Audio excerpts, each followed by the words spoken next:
Hi and welcome back to my YouTube channel. If you ever wondered what's going on in an empty house in your birth chart and what it means when a house is empty in your birth chart, you definitely have to watch this video.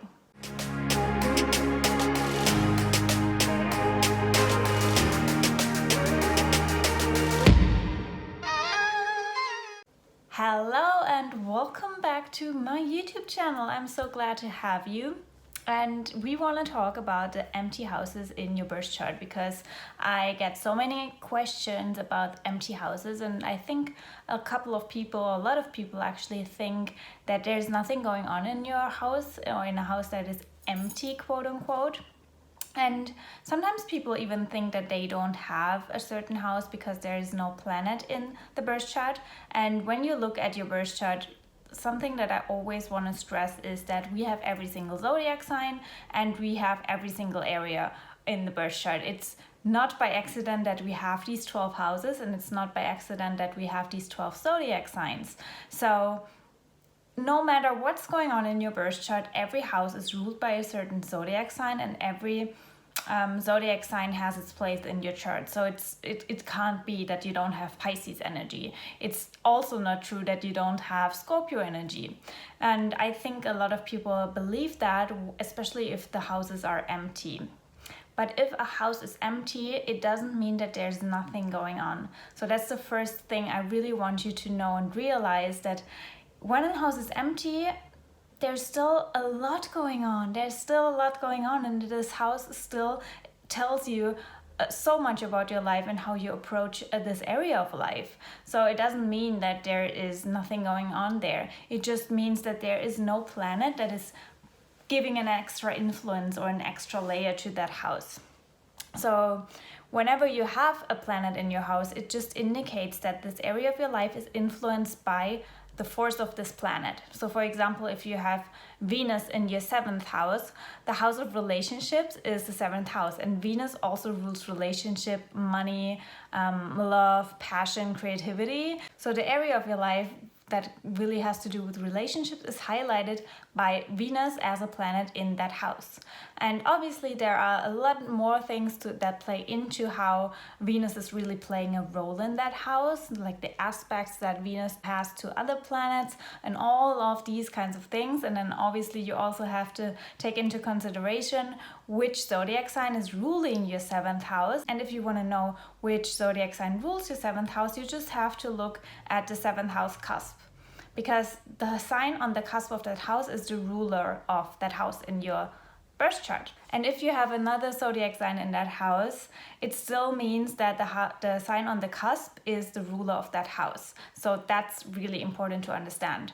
And that also explains how every house is really ruled by a certain zodiac sign, because every house has a certain zodiac sign on the cusp of the house. So naturally, when you look at the house cusps, you can really see which zodiac sign is ruling that house.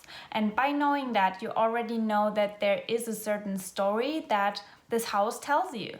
There is a story that this house really can tell you about your life and how you approach this area in your life. So for example, let's say that your 3rd house, the house of communication, siblings, and early education, is empty.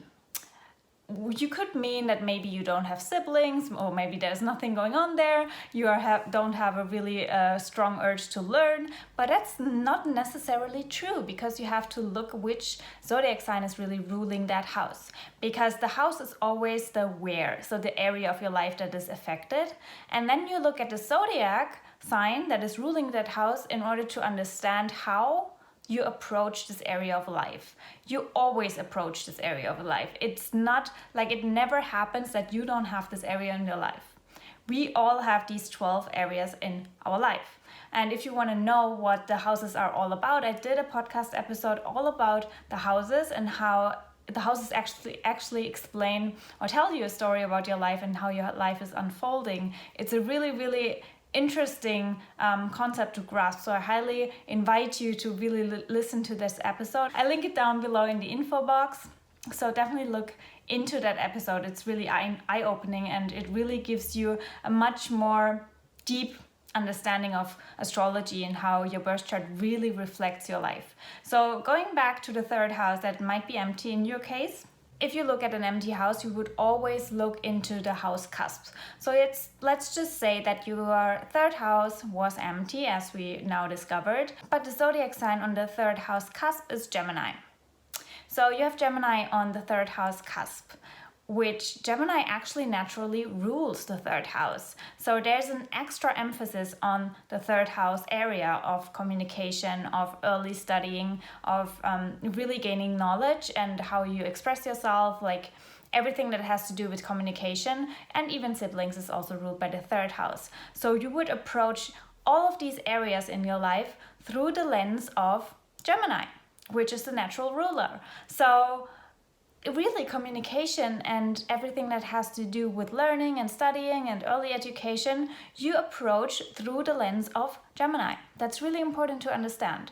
And because Gemini is the natural ruler, this area of your life will probably be really amazing for you. You will have an amazing time to gaining knowledge. You will love to gain knowledge. You will love to explore different kinds of knowledges, and you probably have a really overactive mind as well, because Gemini can be all over the place. But you also will probably have a really good relationship to your siblings if you have siblings, and probably were a really open child when you were at school. You learned, you love to learn, and you didn't have a hard time to learn new concepts in school. And yeah, you were probably really active at school and really extroverted. So that's the story that Gemini on the third house cusp really explains to you. So it doesn't mean that you don't have anything going on in your third house. Obviously, we all go through early education. We all go to school, and many of us have siblings, and just because you have an empty third house, it doesn't mean that there's nothing going on there. I think I told you that enough now that you know it. So please never think that you don't have a house or that you don't have a zodiac sign. We all have every single zodiac sign in our birth chart. We have every single energy in our birth chart, which is why it's so important that you understand every single energy of every single zodiac sign, because we all are everything. We are everything. We are one. We are literally one, and the 12 zodiac signs really reflect and represent everything that makes us unique and makes us us. So it's really a story that we have to understand about our birth chart. Because obviously someone with, let's say, Virgo on the third house cusp will approach this third house area in a completely different way. More detail-oriented, more analytical, and not extroverted, maybe more introverted, more observing, really looking into the details of things, maybe wanting to perfect the speech, wanting to perfect the knowledge, wanting to go deeper with things. Like all of these things are really emphasized or are really shaped by the zodiac sign that rules your third house. And that's true with every single house and every single zodiac sign. You always have to take into consideration what the area of your life is that you look at. So which house do you really want to look at, and then see what is on the cusp of that house, because that tells you how you approach this house.